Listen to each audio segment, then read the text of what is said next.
Hello and welcome to the LADZ podcast, where we talk about Milton Keynes hockey and of course the NIHL.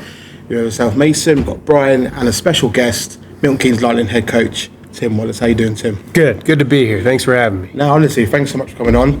I know you're busy. You've got the pre-season, which is now over. I know you've had the headshots, you've had the planning of the squad, backroom staff, and now I'm ready for the new season. So thank you for making the time.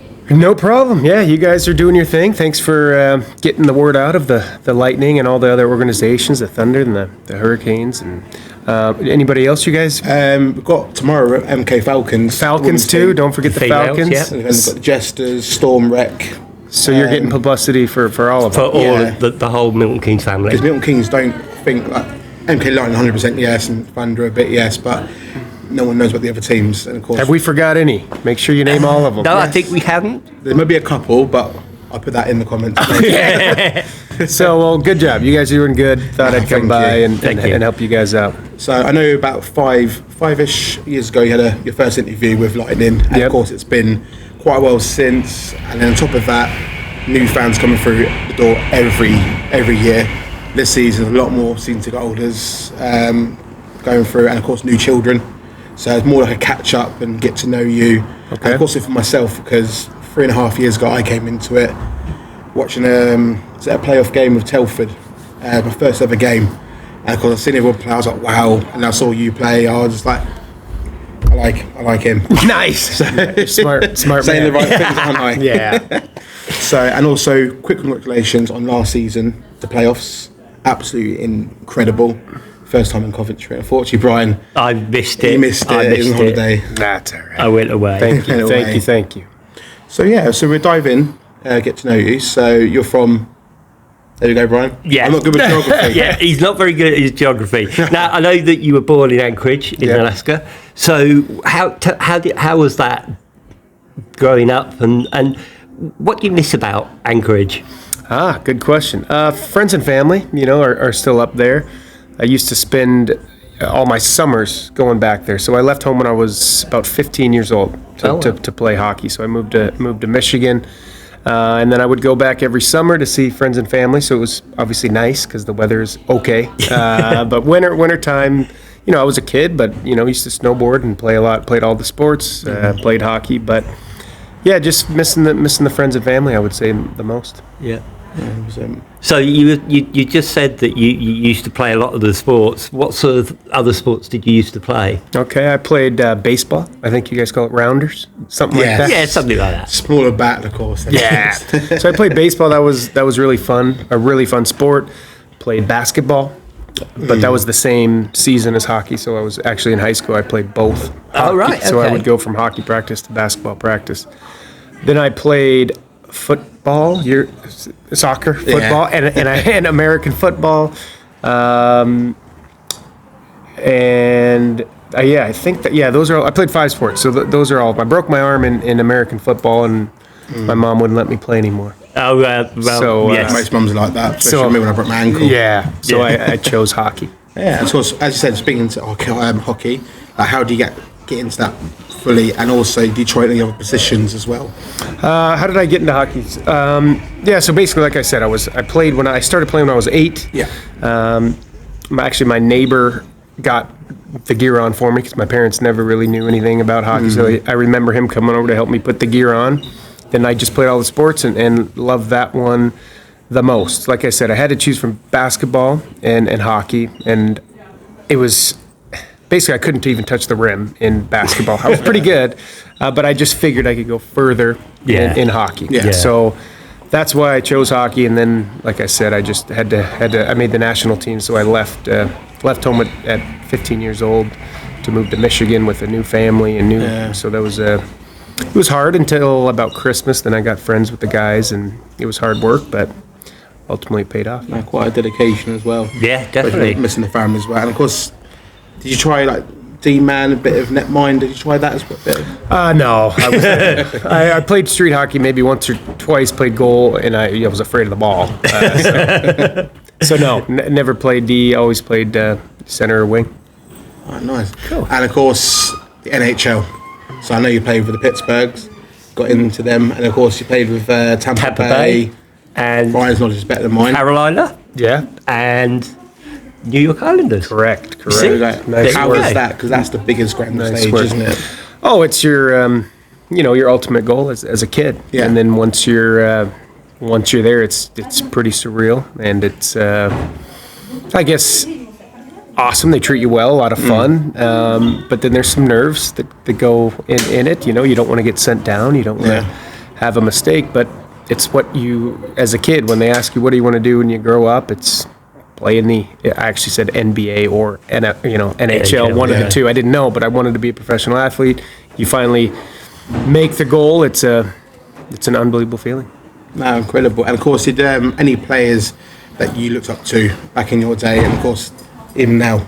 Sergei Fedorov. You guys ever heard of him? I think I have. I haven't actually. I have. He played for the Red Wings back in the day. He was a Russian forward. He had white Nike skates. I thought he was really cool. I remember one time we went on a hockey trip with my hockey team, and the game was pretty much over. There was maybe 5 minutes left. So me and one other guy snuck down to get really close to the rink, and I got like this close to Sergei Fedorov, and my other buddy wasn't as excited, so he just left. And next thing you know, I turn around and I'm lost in a big arena. So I had to call security. I remember crying, like, where the heck, what am I going to do? But, I got to see my But idol. you see your idol, that's more important. I got to see my It's idol. like me with Gordon Ramsay back in my day, because I'm an ex-chef. Because I got quite close to him, and It's pretty cool. It's It is. starstruck when you see I him. think you're like, okay. Yeah, it's cool. But So do you still follow those teams, or is another team coming to your vision? Or no, well, it's hard. When you kind of have played there, you played for 4 different organizations, you don't really have like a favorite team. But you have teams that I enjoy to watch. I obviously enjoy watching the Oilers. They're pretty fun to watch. Tampa, Pittsburgh, all the high-end skill guys. Colorado is really, really fun. Yeah. Dallas. I just like to kind of watch those teams and those highlights. great stuff. So you've played obviously in the States and Alaska, and also in Europe. How did you find the different cultures and different playing styles? Because they must be very different to the NHL. Yeah, they are. It's so my first trip overseas was Sweden. So went over there, and I remember literally my first shot that I took from the blue line kind of went up and then started coming back down, because it's way bigger ice. So it's a lot of skating. Players are a lot faster. I wouldn't say they're as tough or as physical, but the skill's there. Everybody's got skill and can skate. So it's good hockey. It's just a little different. Bigger ice. You don't have to kind of run into guys as much. That's great. That's great. Yeah. Yep. Oh, Go on, carry on then. I'm just memorising. I'll carry on. Talking, I'm So, just taking it what do you think were your key strengths when you were actually playing? And was there any area that you felt that maybe you could have done better at? Wow, good question. So if you're going to make it in the NHL, you really have to be good at something. You have to find a way to get in, and then you have to find a way to stick. It's not easy. Yeah. For me, I wasn't going to be a top 6 NHL world-class, best in the world player. So I had to find a way, and I was physical. I hit hard, and I structurally did what the coach asked. I was kind of a smart player and did what I could offensively. Had to fight whenever it's there, but I was hard to play against, and basically that's how I made it. I think other teams noticed that I can hit hard and be a force on the forecheck, and that's how I ended up playing, with 4 different organizations. Right. And then what else? Oh, what I could have done better. I guess looking back, maybe if I would have fought more, I would have stayed a little longer, made a little more, but that's not easy. It's a tough gig. It's different, it's difficult to look back and say, if I did this at this point, it could have made a whole different ball game, and you wouldn't be with the Lightning, of course. Yeah, who knows? Yeah, who knows? The pain of sacrifice, pain of regret. That's Exactly. one thing that I always think about. Yeah, because I know you try to hit harder and stuff. I know we've got some clips from you on YouTube, so we do watch you and everything, and it's like always quite fierce and everything. Those Definitely. rough things and everything, incredible. Part of the game. Part of the game. Your approach to the mental side of hockey, like how do you keep yourself like focused during like pressurized games? Because it's your last season. It was literally quite a lot of games. Mm-hmm. You have to keep your heads and everything. I know some moments were a bit. Yeah. When you're playing, it's almost easier, right? Yeah. When in the high stress situations, when you're on the ice, it just kind of comes natural. You're not nervous or anything. And then in the really big games, when I would come to the bench, not necessarily last year, but just over my career, in the really big games, you're more nervous sitting on the bench than when you're out there. Yeah. And similar in coaching, if basically when you're coaching, it's a little bit out of your control, right? The players are doing it, so there's a little bit of that. But I've been doing it quite a long time, so I think I built some resilience over the years, and that's the best part of the sport. The close games, every little detail, every little battle matters, and that's why we got a bunch of fans coming to watch. Yeah, I mean, one of the things that people often ask me is, how do you communicate with your team when you're coaching from the bench? To the untrained, these people they seem to know immediately who's going on and who's coming off, and it's quite unique. And how do you make that communication effective?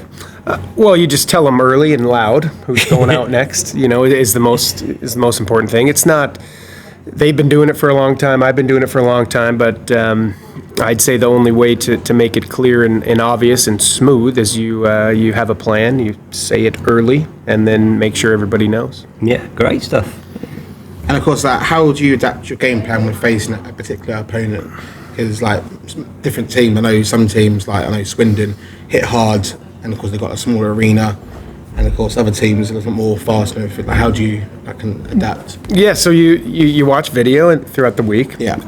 Being in this league a little bit now, you kind of have tendencies of other teams in terms of systems. All right, they're doing this, so it will work better if we do this. And then you just got to be aware of the style of certain players. You got to be aware who's out there. Yeah. If they got some studs, you got to be aware who's on the ice for us and who's on the ice for them. And then you try to make sure that we're doing what we think will be successful. And then you got to yell it to them, however way you got to do to repeat it. Yeah. But when it clicks and everybody's on the same page, it's a lot of fun. It's what it's all about. For the season coming up as well, you got a lot of people dropping down from the elite. Got some big men. I'm looking forward to the Solway Sharks with Jake Bolton, because he's a big guy. Yeah. So I'm looking forward to. I always said to guys, I went, Patrick, Spads. I'm looking forward to that kind of. Yeah, you're the physical. You like the physical stuff, huh? I love it. I think if I was playing, I would be a team man. I like to be physical. Nice. Well, we need you. Part of the game. It's part of the game. I'm going to try and do ice skating and do some hockey lessons, and you never know. I'm actually talking about you never know in the future, rec team. You can never be too old. Never, and it's a good workout. Just wear elbow pads and a helmet, I would say. Yeah, definitely. The ice is pretty hard. I have to say, I've never wanted to play. I'm quite into the coaching side of stuff. Nice. I used to coach American football. Okay. To a quite high level. So oh boy. That was good. So, in your recent interview with Lightning TV, you outlined your ambitions for the team. But what about Tim Wallace? What's Tim Wallace's ambitions for the future? Ooh, Tim Wallace's ambitions for the future. Well, I'm kind of a one day at a time guy. But obviously, we're focusing on this year. We got three trophies lined up, and then I would like to coach at the highest level possible. Right now, I mean, I do enjoy the putting the team together part of it. I think I have a pretty good eye for good players and putting teams together. So I really enjoy both. So ultimately, I'd like to go to the highest level possible, either side of those things. Yeah, great. Definitely. Of course, you can see that in your selection of some of the players, because I was quite excited with the announcements and also seeing them play on the few games, and especially against Romford. It was just like we were sitting there together with me after the bench line. It was like, wow. Okay. Yeah. Someone behind me was like, "You all right?" I went, "Yeah, I'm just excited." As I always say, in Tim we trust. That is the new saying on our podcast now. That is our motto now. In Tim we trust. Appreciate it. So you're very dedicated as a team, and you obviously spend a lot of time with the team, training, and weekends obviously playing. But what do you like to do when you're not being Tim Wallace, the head coach, and you're being Tim Wallace, the dad? Wow. What do I like? Well, mostly I'm, watching video and preparing and getting the team ready. But when I do have some free time, I got 2 young kids, so it's really nice to spend time with them and my wife as well. So spending time with family is probably what I like to do here in England. I guess when I'm home with friends and family, and golfing is fun. Oh, right, okay. Fishing. I've never went fishing here in England before, but that's no problem. Maybe you got to go way north. You guys know anything about fishing in England? I don't know a great deal. Okay. But I'm sure we can find out for you. I know Scotland, someone got there, Yeah, maybe salmon and stuff. Okay. A bit more harder and more bigger fish up there. Yeah. So those are pretty simple, but that's what I enjoy to do for sure. Keeps you happy. Yeah, That's that the main keeps me thing, happy. isn't it? Yeah, and family is very important. And Oh. I think that's something that I picked up from being a fan, is the way that you are interacting with not only the team but the fans around them, and also the school project, which is absolutely fantastic. I think for me that's a big great thing that you've introduced, and I think it's well received from the schools as well. Including the bears as well for the hospital. Oh, yeah. Because one of my boys, my little boy, he was in hospital for RSV. He actually received a bear. So thank you. Nice. So I was like, Yeah. that was awesome. But yeah, I love it, because when you guys go past, you see the kids, you always wave and everything. And I know you shared out on your social media as well, and of course Thunder and other teams done it as well. So we've actually measured schools ourselves just to help out a little bit. Okay. Because I got kids. I got my stepdaughter goes to schools. I'm getting their schools. Fingers crossed, you can get them coming. Nice. Yeah, it's good. Those school visits are fun. They're all pumped up. Some are louder than others, but when you leave, they're excited. And we try to organize it so when I go to and 2 or 3 guys on the team, when we go see them, they have a plan so they know what game they're going to. Yes. So it could be in 2 weeks' time, a month time, but we kind of prepare them how to cheer, what to cheer for, That's and great. they're just Yeah, they're pumped up. Yeah, so it's great. fun. So going on with the youth, is there any message we give to the children who are coming into the sport? Like any messages for them and any Advice that you would as give well? to them. So coming to play or coming to watch? Play. Oh, yeah, Play. play. The next generations. Yeah, you just gotta start, right? You gotta start. They have all sorts of different ways to get into skating, right? They learn to skate, come down to Planet Ice, and just give it a go. And sign up to your coaching sessions in the summer, of course. I got my camp. Been doing that for a few years now. That's been going great. So if you ever, we had a goalie this year that never played goalie before, and he came in, played, and did great. There's a few people that came to my camp that had just started, and they got through it, and they learned, and they had fun. So it's just starting out. Don't be afraid to fail and enjoy it, because it's and it must be really satisfying for you to see these youngsters coming in who have no idea of how to play the game, and then watch their progression over the week or however long. That's what it's all about. You watch them from day one. You push them a bit, right? That's life, and challenge them, and they come in a little bit sore day 2, but by day 4 they're a lot better. And it took 4 days of work, but fun, fun, and then they're improving. But that's hockey. That's kind of what I enjoyed the most when I was a kid, is just playing street hockey. And next thing you know, a month down the road, I know how to toe drag now, or I know how to shoot a backhand, and there's so many different ways to improve in hockey, because there's a lot going on. Yeah. So that was the most fun I had, was improving. Yeah, because we went to our sponsor at Willie's in Coventry, and of course they had the slap shot. Top shot, sorry. Top and shot. Of course we had Zane McKenzie from Coventry and Peterborough. He got 17 seconds.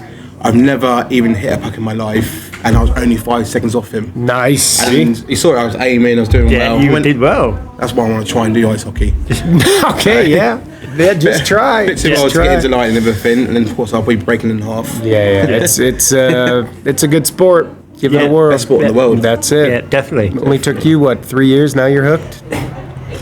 3 years since you went to your first game. Yeah, I watch football and you see him go down with a tap, and I'm like, go and play ice hockey. And you see the difference. Oh yeah. You hit a puck, you're back up, off the ice, back on.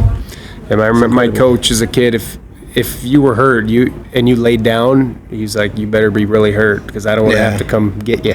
Yeah, It's kind of how most kids my age. Yeah. You don't lay down in hockey unless you're really hurt. I guess. So the last question, and this is for the Milton Keynes Lightning fans and ice hockey fans. Any message for the season? First, thank you for all the support you guys have been giving. Obviously, we've got a big game coming up, day one.